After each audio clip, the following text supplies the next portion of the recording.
بسم اللہ الرحمن الرحیم۔ السلام علیکم۔ حضرت قاری طیب صاحب رحمۃ اللہ علیہ نے ایک واقعہ سنایا تھا کہ ایک مرتبہ حضرت امام شافعی رحمۃ اللہ علیہ نے حضرت امام احمد رحمۃ اللہ علیہ کو خط لکھا کہ بہت عرصہ ہوا آپ تشریف نہیں لائے،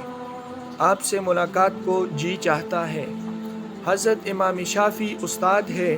اور حضرت امام احمد بن حنبل رحمۃ اللہ علیہ ان کے شاگرد ہیں۔ حضرت امام شافعی رحمۃ اللہ علیہ کا قیام مصر میں تھا، اس لیے وہاں شوافع زیادہ ہے۔ جواب میں حضرت امام احمد بن حنبل رحمۃ اللہ علیہ نے فوراً اپنا پروگرام لکھ کر بھیج دیا کہ فلاں دن فلاں تاریخ کو آپ کی خدمت میں مصر میں حاضر ہو رہا ہوں۔ حضرت امام شافعی رحمۃ اللہ علیہ نے اپنے گھر والوں کو، اپنے ملنے جلنے والوں کو اور دوست احباب اور دوسرے علماء کو ان کے آنے کی اطلاع دی، پھر ان کی دعوت اور ان کے استقبال کا خصوصی اہتمام کیا اور لوگوں سے بتایا کہ اگرچہ وہ میرے شاگرد ہیں مگر وہ ایک بڑے امام ہیں، اللہ تعالیٰ نے ان کو بڑا مرتبہ عطا فرمایا ہے۔ چنانچہ جس دن ان کو پہنچنا تھا اس دن امام شافعی رحمۃ اللہ علیہ اپنے شاگردوں اور دوسرے علماء کو لے کر ان کے استقبال کے لیے شہر سے باہر تشریف لے گئے۔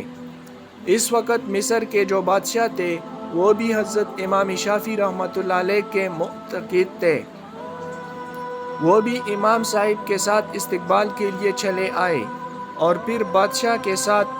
ان کے ارکان دولت بھی، وزراء اور امراء بھی آ گئے۔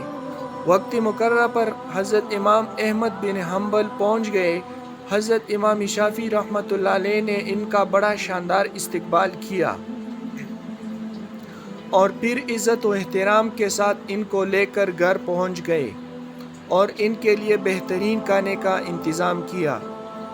اس زمانے میں عام طور پر اولیاء اللہ اور بزرگوں کی شان یہ تھی کہ وہ کھانا بہت کم کھایا کرتے تھے اور رات بھر اللہ تعالیٰ کی عبادت کیا کرتے تھے۔ جب حضرت امام احمد بن حنبل رحمۃ اللہ علیہ کھانا کھانے بیٹھے تو دیر تک اس طرح کھانا کھاتے رہے جیسے کئی روز کے بھوکے ہیں۔ باقی لوگ کھانا کھا کر اٹھ گئے مگر وہ کھاتے رہے۔ لوگ بہت متعجب ہوئے کہ امام شافعی رحمۃ اللہ علیہ نے تو ان کی تعریف کی تھی کہ یہ بڑے اللہ والے اور بزرگ انسان ہیں مگر یہ تو خوب پیٹ بھر کر کھانا کھا رہے ہیں۔ لوگوں میں اور گھر والوں میں ان کے بارے میں چہ مگوئیاں ہونے لگی لیکن کوئی کچھ نہ بولا۔ پھر جس کمرے میں حضرت امام احمد بن حنبل رحمۃ اللہ علیہ کے لیے رات کے وقت آرام کرنے کا انتظام کیا گیا تھا، اس کمرے میں حضرت امام شافعی رحمۃ اللہ علیہ کی بچیوں نے ایک مصلی بچھا دیا، مسواک رکھ دی، استنجا کے لیے ڈیلے اور پانی رکھ دیا اور وضو کے لیے لوٹا بھر کر پانی رکھ دیا تاکہ وہ رات کو تہجد کے لیے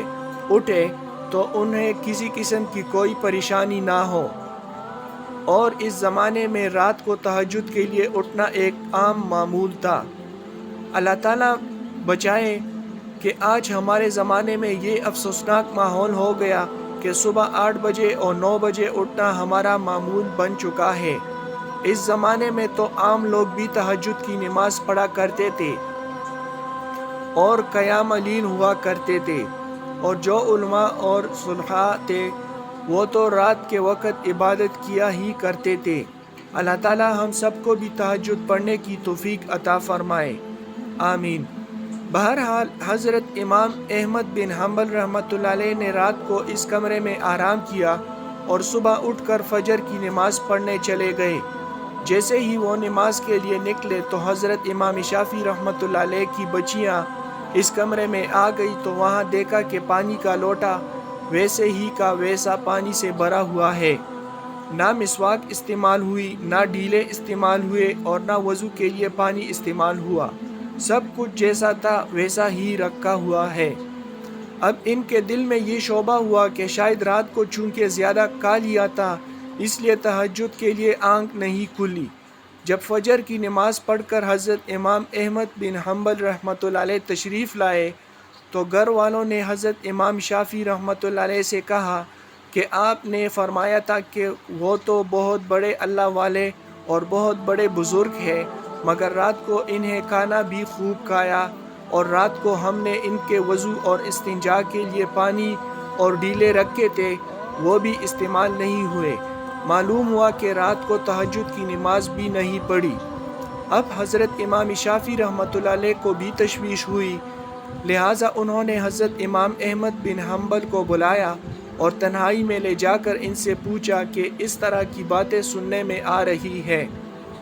کہ آپ نے کھانا بھی غیر معمولی طور پر کچھ زیادہ کھایا، اور جس کمرے میں آپ کے لیے سونے کا انتظام کیا گیا تھا، اس کمرے میں آخری شب میں استعمال کے لیے جو چیزیں رکھی گئی تھی وہ بھی استعمال میں نہیں آئی۔ کیا بات ہوئی؟ آپ پہلے تو ایسے نہیں تھے، کیا یہاں سے جانے کے بعد آپ کے مزاج میں کچھ تبدیلی آ گئی ہے؟ حضرت امام احمد بن حنبل رحمۃ اللہ علیہ نے فرمایا کہ حضرت، میرے بارے میں جو باتیں ہو رہی ہیں وہ درست نہیں ہے، بلکہ بات کچھ اور ہے۔ بات دراصل یہ ہے کہ میں جس وقت کھانا کھانے کے لیے آپ کے دسترخوان پر پہنچا اور جس وقت میں نے اس کمرے میں قدم رکھا تو میں نے دیکھا کہ اس کھانے کے حلال اور طیب ہونے کی وجہ سے وہ کمرہ نور سے چکا چوند ہو رہا ہے، اور یہ دیکھا کہ آسمان سے لے کر اس دسترخوان تک انوار کی بارش ہو رہی ہے۔ جب میں نے یہ صورتحال دیکھی تو میں نے سوچا کہ شاید اس سے زیادہ حلال اور طیب کھانا مجھے زندگی میں نہیں ملے گا، لہٰذا جتنا بھی زیادہ سے زیادہ اس کو کھایا جا سکے کھا لیا جائے، اس لیے کہ اس کھانے کا ذرہ ذرہ ایمان کو اور دل کو روشن کرنے والا ہے۔ اس لیے مجھ سے جتنا زیادہ سے زیادہ کھانا کھایا جا سکا کھا لیا، اور میں نے یہ نہیں دیکھا کہ کون کتنا کھا رہا ہے، وہ کون میرے بارے میں کیا سوچ رہا ہے۔ جہاں تک مجھ میں کھانے کی سکت تھی میں کھاتا گیا، اور پھر حلال کھانے سے بدہضمی بھی نہیں ہوتی، بلکہ وہ سریع الہضم ہوتا ہے اور اندر جا کر جزو بدن بن جاتا ہے اور روح کو منور کرنے کا ذریعہ بن جاتا ہے۔ الحمدللہ میں نے اس کا اثر محسوس کیا۔ کھانا کھانے کے بعد نہ تو مجھے بدہضمی ہوئی اور نہ مجھے کوئی تکلیف ہوئی۔ پھر کھانا کھانے کے بعد عشاء کی نماز سے فارغ ہو کر جب میں اس کمرے میں پہنچا جہاں آپ نے میرے لیے آرام کا انتظام کیا تھا، وہاں جا کر تو میری حالت ہی بدلی ہوئی تھی،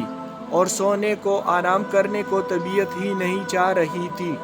اگرچہ میں لمبا سفر کر کے آیا تھا، مگر اس کھانے میں اتنی غذائیت اور توانائی تھی کہ میری تھکان بھی ختم ہو گئی اور سستی بھی جاتی رہی، اور جب میں سونے کے لیے لیٹا تو مجھے نیند نہ آئی، لہٰذا میں لیٹا رہا اور لیٹے لیٹے قرآن و حدیث میں غور کرتا رہا، حتیٰ کہ پوری رات غور و فکر کرتے ہوئے گزار دی، اور اس رات میں نے قرآن و حدیث سے 100 مسائل کر لیے، اور وہ مسائل ایسے تھے جو اس سے پہلے کبھی میرے ذہن میں آئے بھی نہیں تھے اور نہ ان کی طرف کبھی خیال گیا تھا، لیکن جب آج کی رات میں نے غور کیا تو مجھے ایسا محسوس ہوا کہ قرآن و حدیث کے علوم اور اسرار میرے سامنے کھلے ہوئے ہیں۔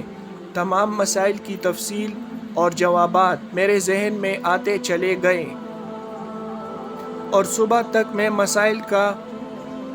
استنباط کرتا رہا۔ اسی حالت میں صبح ہو گئی۔ یہ سب آپ کے کھانے کا اثر تھا جو رات بھر میں نے محسوس کیا، اس لیے تہجد کے وقت نہ تو لوٹا استعمال کرنے کی ضرورت پیش آئی اور نہ مسواک کی ضرورت پیش آئی، اور وہی عشاء کا وضو میرے لیے فجر میں کام آیا۔ یہ سن کر امام شافعی رحمۃ اللہ علیہ نے پھر اپنے گھر والوں کو حقیقت حال بتائی، اور جو لوگ ان کے بارے میں غلط قسم کی باتیں کر رہے تھے ان سے کہا کہ تم نے ان کی شان میں گستاخی کی ہے، لہٰذا ان سے معافی مانگو، ان کا تو یہ حال ہے۔ واقعی ہمارے اندر جو دین کا جذبہ نہیں ہے اور دین کی طرف میلان نہیں ہے، جبکہ ہم جانتے ہیں کہ دین برحق ہے اور آخرت برحق ہے، اور ہمیں آخرت کی طرف متوجہ ہونا چاہیے، پھر بھی دل میں اس طرف نہیں آتا۔ اس کی وجہ یہ ہے کہ ہماری غذا میں مشتبہ غذا کا بڑا دخل ہے، اس لیے ہم حرام اور مشتبہ غذا سے بچنے کی کوشش کریں، خود بھی بچیں اور اپنے گھر والوں کو، اپنے بچوں کو بھی حرام اور مشتبہ غذا سے بچائیں کہ کسی کے پیٹ میں حرام اور مشتبہ غذا نہ جانے پائے، ورنہ اس کے وبال سے نہ بچ سکیں گے۔ اللہ تعالی ہم سب کو حلال اور طیب روزی عطا فرمائے اور حرام غذا سے ہم سب کی حفاظت فرمائے، آمین یا رب العالمین۔ ویڈیو پسند آئے تو چینل کو سبسکرائب کریں۔